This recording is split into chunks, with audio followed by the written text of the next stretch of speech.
Så er der en bil til Ukraine klar her bag ved mig. Så den har været prøvekørt i dag. Den kører som en drøm. Alt virker. Der er oliefyr i. Der er fartpilot. Der er intet, der ryster eller siger en mærkelig lyd ved 140 km/t. Flot bil. Nissan X-Trail 2005 har kørt som indsatslederbil ved det frivillige brandvæsen i Hamburg.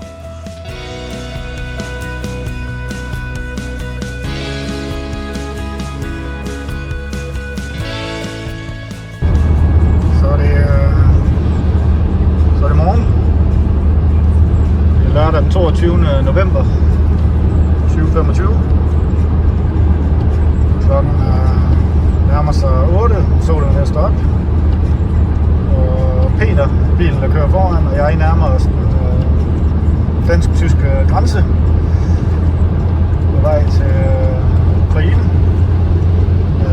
Biler skal mødes med 5 biler mere nede i Berlin. Under bilen et halvrundt hjørne. 220.000 kilometer. Det er faktisk ikke så langt. Det er en hurtig update. Vi er 100 km fra mødestedet med de andre lige uden for Berlin. Så det går rigtig godt. Vejret skiftet fra rigtig regnvejr til flot solskin. Så der skulle komme de hurtige solbriller på. Der er lidt Deep Purple på radioen. Eller rettere på CD-afspilleren. Så hvad mere kan man forlange? Michael, har du egentlig...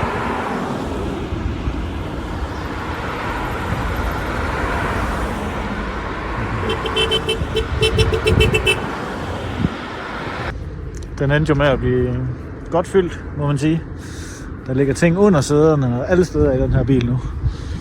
Så det er meget godt. Masser af gode ting. Brændslukker, stor generator er der faktisk også med. Noget kompressor, et eller andet, der skulle sendes i Ukraine. Så den anden bil fra Jylland, Grand Vitara.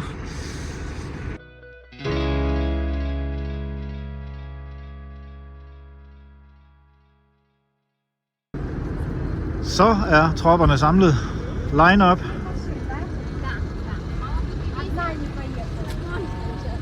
7 biler.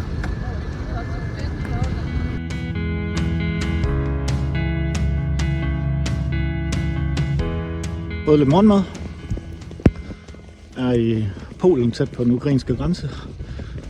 Og de er overnattet på et hotel her, mens vores eksportdokumenter de er blevet udarbejdet i løbet af natten. Et lille kontor ligger her ved grænsen. Og meget kan man sige om Polen. Men det er Winter Wonderland, så vi får i dag lov til at køre i 15 cm sne og snevejr. Det skal nok gå. Det bliver fint. Vi har jo fjolstræk. Så er line-up klar til afgang i kulden.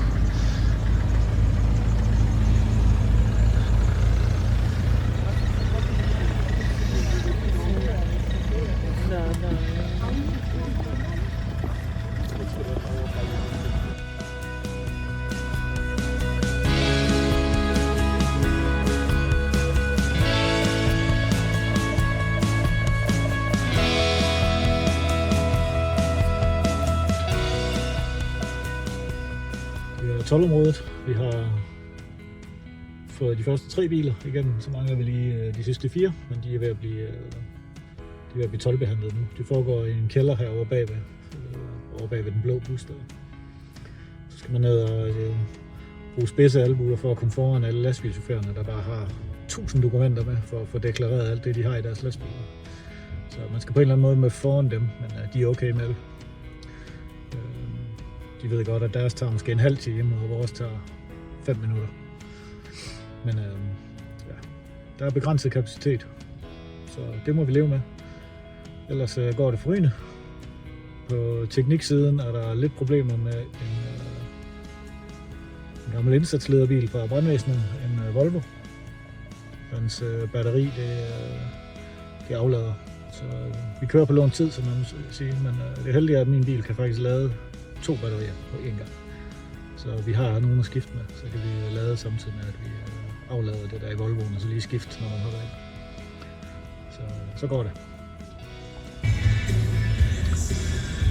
Så er vi kommet til Ukraine. Der ligger en tankstation lige på den anden side af grænsen.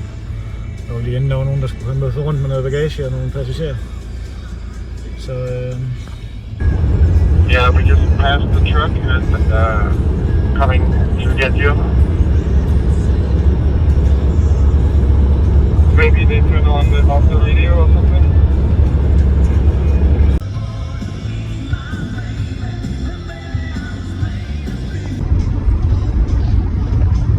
Så er vi på vej mod Kiev. Vi mistede en bil undervejs. Har nogle strømproblemer, så blev ved med at aflade batteri, så måtte vi skifte batteri. Til sidst så kunne der ingenting, så vi kan ikke køre. Vi bliver fragtet på Five i løbet af morgen til Kiev, og vi andre så kørt. Vi kommer meget sent frem, for vi har brugt 2,5-3 timer med en bil. Jeg tænker, det bliver 12, inden vi er i Kiev. Det er lige på kanten af spærretid, hvis ikke det er over spærretid. Det er bare sådan, det er. Det kan ikke gøre noget ved. Vi er på jul igen, så det er godt. Så er der håb. Vi har omkring 600 kilometer. Så bliver man lige kørt til hotellet med manér i politibil. Ja.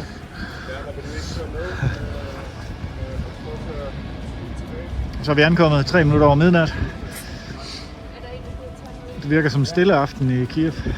Det er jo dejligt. Så nu går jeg lige tilbage til bilen.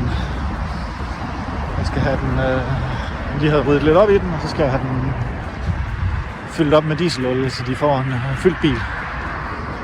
Så bliver de rigtig glade for det.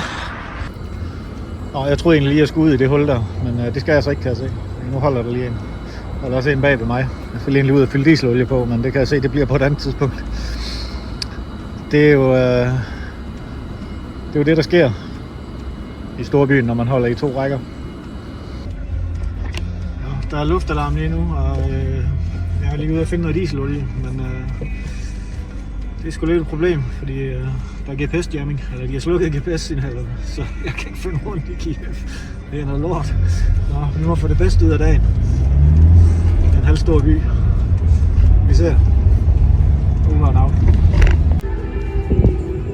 Så er det bare velkommen til hverdagen i Ukraine.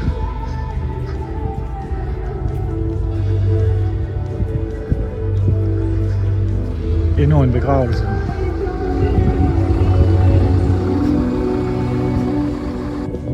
Друзі, підходимо, будь ласка, ближче. Праворуч, ліворуч, робимо коридор шани.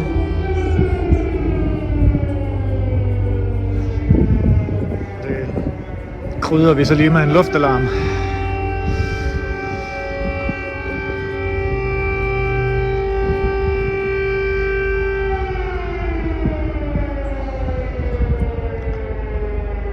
Så er jo et meget præcist billede af,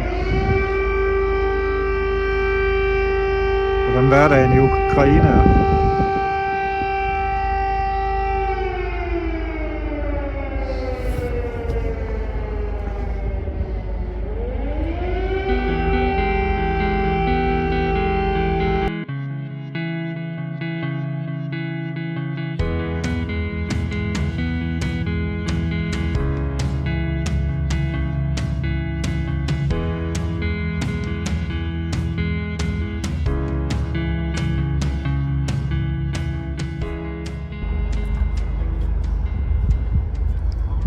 Så har luftalarmen varslet indkommende ballistiske missiler.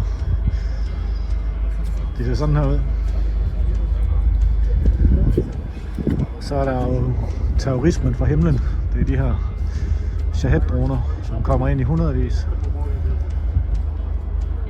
Med en forbrændingsmotor, det lyder som knallerter, når de flyver. Og så bærer de mellem 30 og 50 kg sprængstof.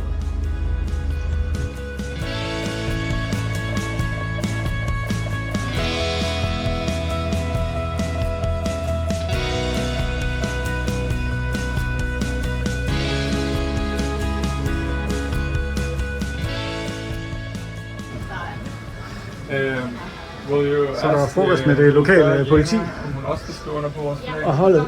Ja.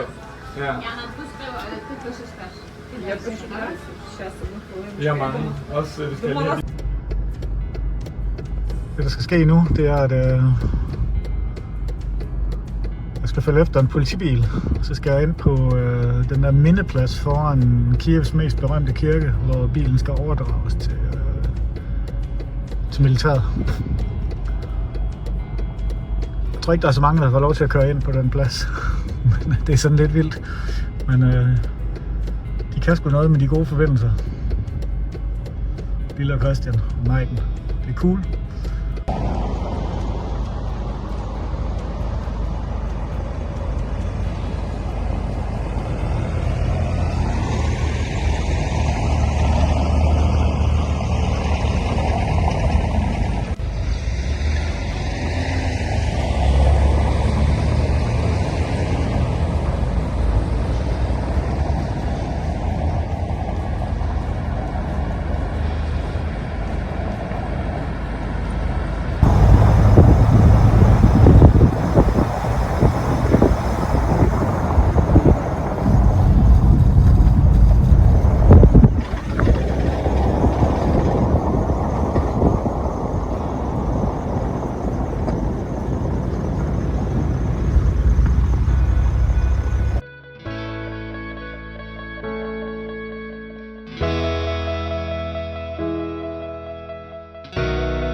We are here in Kyiv and we went out to look at the night's attack, drone attack on the civilian buildings.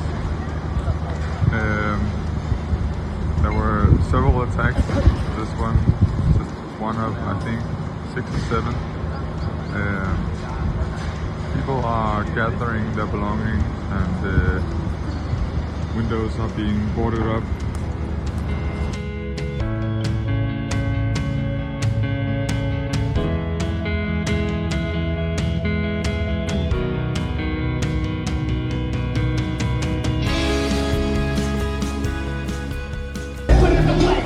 Вона являє ділу, хоче серце підпокою, раніше не ходи. У нас за спинами гармати, не віриш в армати. Бо Україна так не кожен може тільки армати. Розбити братами коріння, непокорності, бо ми старовиня у мовній бойовій готовності. Світову небо пробиваємо за нема. Града примети, дрони, техніку, веди. Нашу мелодійну мову не забули лягом. Але державу пісняву, а Господу клятву. Так перед боєм. Сам Бог мовчить, говорить командир. Ще йду зупинити війну, із найкращих у світі.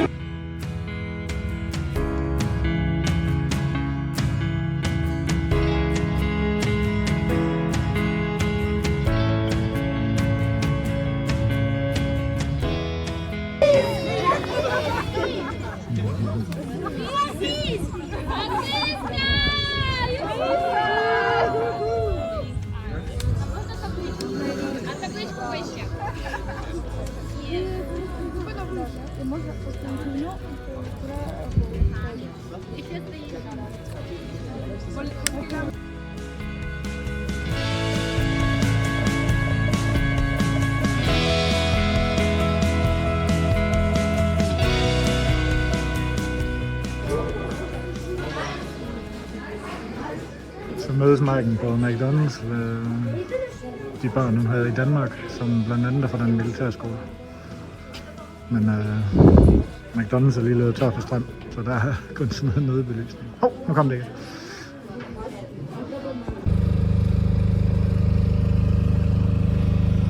Udsigten fra hotelværelsen over på vestsiden af hotellet, det er godt, fordi raketterne og dronerne kommer fra øst mod vest, så det ligger på den rigtige side af hotellet, så det er rigtig, rigtig fint. Det jeg egentlig bare lige vil vise med den her video, det er lyden af Kyiv.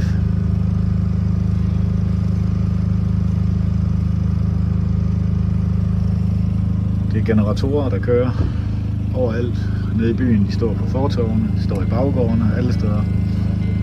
Fordi der er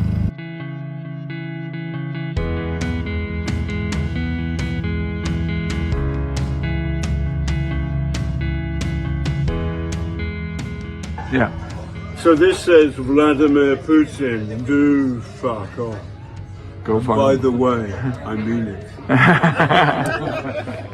Thank you. Yeah, pleasure. Thank you so much.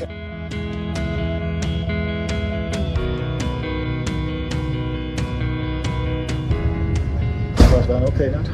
Blev væk klokken 4. Grænsekontrol tog 3,5 timer. De vil helst undgå, at ukrainske mænd forlader landet. Så der bliver meget, meget grundig gennemgang af toget. Det tager lang tid. Derudover så skal toget lige have nye hjul, fordi skinneafstanden er forskellig fra Ukraine til Polen. Så det tager noget tid. Så, men det er okay.